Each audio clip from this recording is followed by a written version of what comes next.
Greetings, crew members. We're back with another review, this time of the new game, Life is Strange: True Colors. I'm Chris. And I'm Tamara.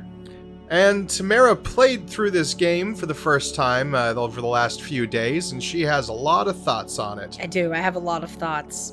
It's stuck with me. Well, let's start off by giving a little synopsis about the plot of the game and sort of how it plays. Yes, I can do that. You are a 21-year-old girl named Alexandria Chen. And you are a foster kid who was aged out of the system. You were put in the foster system when you were 11, I think is what she said. Like very young. 10 or 11. And then she's lived there for 10 years, basically. And she's aging out, and it starts with your exit interview, which is really interesting. She is moving to the small fictional town of Haven Springs, Colorado, to be with her estranged brother, who she was separated from, and who has been living in Haven Springs for a little bit. He's got a girlfriend, he's got like a stepson kind of thing that he's working on. He's been looking for you, basically. He's been looking for Alex Chen for a while, and he invites her to come up and live with him when she ages out of the system, and she agrees. So she goes up to meet him, and then literally the day that she arrives, he is in a seeming accident and dies. And the story is about uncovering what happened and how exactly his death occurred, because there's some questions behind it. And so it's a deeper mystery. And you use your superhero powers of seeing people's auras and knowing their emotions, which is the superhero power that Alex has out of what Chris likes to call the emotional Avengers. Because the game does follow an anthology format where each sort of new iteration is about a new person who is developing or using their superpowers. In the first game, Max has the ability to turn back time. In the second game, Daniel has the ability to move things with his mind. Mm-hmm. And now Alex has the ability to see and potentially affect people's emotions. Yes, it's a very cool power. It's very pretty because she sees like auras around people that are different colors for different emotions. So the ones we see are blue for sadness, purple for anxiety or fear, red for anger, and like a golden yellowy color for joy, which is really nice because she gets to see joy and she hadn't seen that before. There's a lot of really good stuff. There's a lot of real downer stuff because it's a Life is Strange game, and Life is Strange. Life is sad. It's a bit of a downer. I cried a lot during this video game, but I liked it. No, I loved it. I loved the video game. I loved Life is Strange: True Colors. Yeah.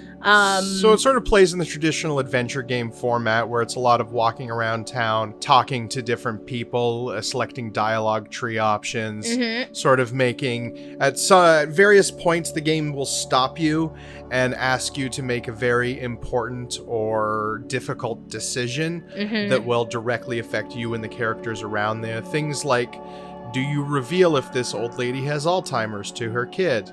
That kind of thing. And so you have to decide which one you're going to do, and you cut off the other option, obviously, and you have to make the right choice. And it's very difficult. Many times Tamara spent just screaming in anguish at having to make a very hard decision and not knowing the outcomes. Like life! Yeah, just a video game! Which was a lot of that. So should we risk spoilers and get into talking about the plot a little further and sort of the gameplay? Yes, we are going to throw up that there spoiler tag. Look at it. It's glorious. It's magnificent. And at this point, until the time code shown on screen, we will be getting into the nitty-gritty spoilers. And then once we're done, we will give our general spoiler-free opinions. All right, spoiler time.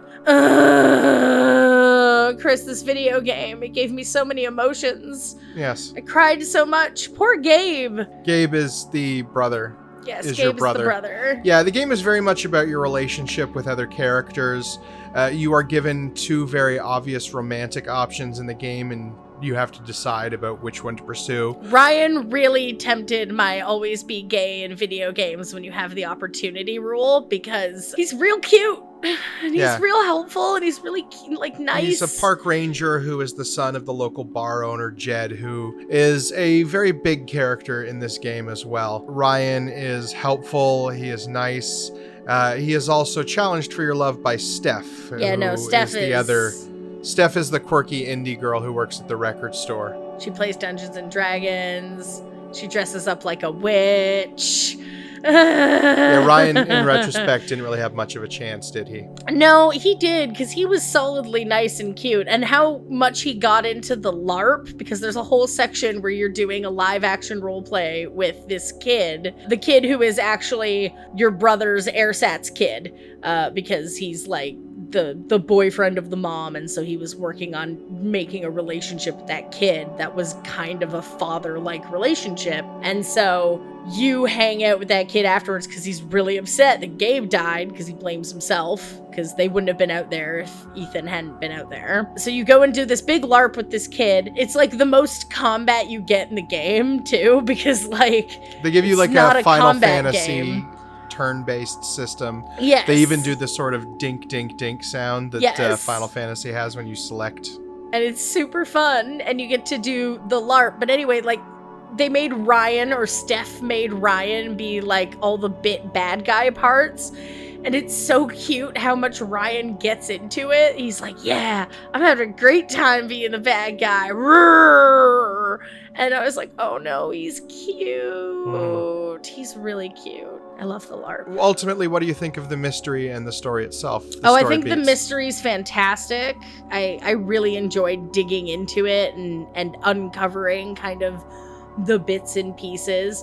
I really liked when you actually do find, I'm not going to give away the answer to the mystery in this because it's a brand new game and I don't want to spoil that much for you, but the ending to the mystery is really great. And I really liked when you come back after figuring out the mystery to Haven and you go into your cell phone and you can look at all the MyBlock posts and you can just be like, oh, you fucks. Anyway, yeah, it's a good video game. I really liked it. There's like no combat though. So if you're looking for a game there's not really a whole lot of major gameplay in this game. It is a lot of dialogue, a lot of which seems like a lot, but the dialogue is really well written and engaging, and the characters are engaging, and I've never felt that sort of drifting boredom that can happen with games like these. Unless I was looking at the text messages and which there is a lot the of. Facebook page. It's basically just Facebook.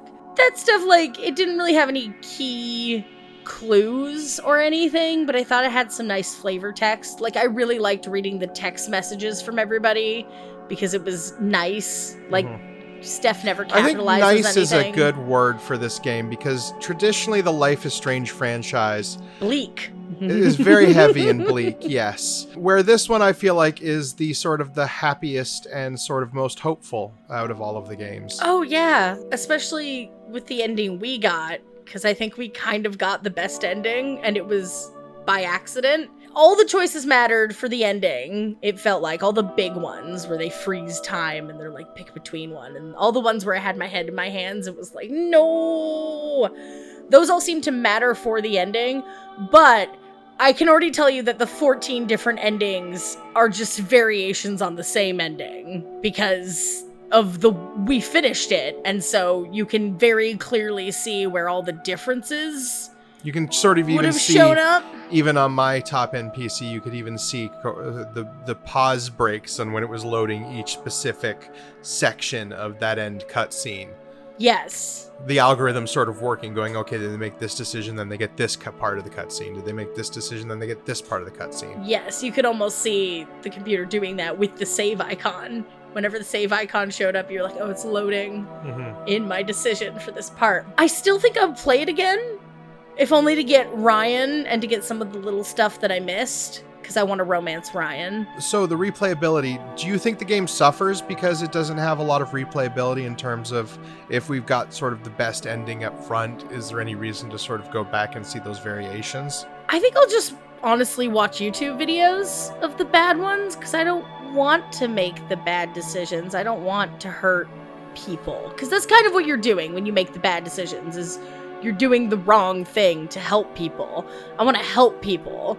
And so that's why I play video games. They do introduce a new gameplay mechanic to her purpose very late and only end up using it twice, which is the ability to take people's emotions from them. Yeah, so like if you're overwhelmed by fear or you're overwhelmed by anger or rage, you could like take it away from them. And yeah, you only get 2 options to use it. And the first option is very clearly bad. The second option is very clearly good. It's a little like, I wish I'd had more opportunities to do that so that I could see what other effects it could have. Like, it was really nice when she got joy, because then she'd get really happy, and it was really nice seeing Alex be infected by other people's happiness. And that's joy, sort of that infection even physically changes the world around her, like in the LARP scene. Yes, and so that was really, really nice. But like, I kind of wish we had been able to see, like, what about sadness? Why couldn't there have been an option to take someone's sadness? Yes. Yeah. Maybe they could have used it as sort of an easier option for some of these dialogue options that sort of backfires on you later. It is a weird complaint to say that I wish there was more, because I do wish there was more. I wish there was more time you get to spend with Alex and these characters. I wish there was more time you got to spend in the town. Yeah. And it's hard to fault a game for wanting more of it. Yes. Yeah. It's hard to be like, it's a bad thing that you're not longer and more. Yeah. When, like, it's already a very long video game. And the anthology nature of Life is Strange makes me a little sad, too, that we might not return to these characters ever. Well, there is the upcoming DLC, which is a prequel, which deals with Steph coming to the town. I think that's what it deals with, yeah. I think it's like her early days in town. And they sort of allude to that throughout the game with her ex-girlfriend Lizzie and some various audio recordings you find. Izzy? Yeah. I think it's Izzy, not Lizzie. But I can't... She only, like, quote-unquote, shows up twice in audio logs. Yeah. It is sad that we didn't get more, ultimately. There's 5 volumes, and this is unlike previous Life is Strange games released entirely at once, as opposed to... Which is nice. Episodically. Because at a certain point, I was like, yeah, we need to just keep playing, because I need to know what happens. Do you feel like that all at once helps the game or hinders it? Because traditionally we do play Life is Strange in one go when they all come out, but a lot of early players sort of experience it episode by episode. I think it's better. I think I would rather pay you up front a larger chunk of money and get an entire game, rather than get really, really into a video game for 3 hours and then abruptly have it cut off and be like, yeah, we can't play anymore, and be like, I want to play more. Kind of makes this story feel more cohesive than the other Life is Strange ones, in that this feels more like a movie, in that it has a 3-act structure and it really feels like everything flows from one chapter to the next much more smoothly. And like some chapters are way shorter than others. Like some chapters are literally like in the time frame. Like some of them are a couple weeks later. Some of them take place directly after the chapter before it. The last 3 chapters, I believe, take place all within the same 2 days, except for the ending. Yeah, I think so. Except for that last ending bit. Which a busy couple of days. You go from a LARP to a spring festival to a town vote. Yes, that is a busy couple days. Wow, they jam-packed their schedule. They really didn't want to work on Monday. Yeah. They were like, we get everything done on the weekend and we don't have to do anything Monday. Mm-hmm. Yeah, I like the tone, the sort of small town, Twin Peaksy tone. Yeah, it was nice to go back to a small town, because Arcadia Bay in the first one is like a small town that they all kind of know each other in.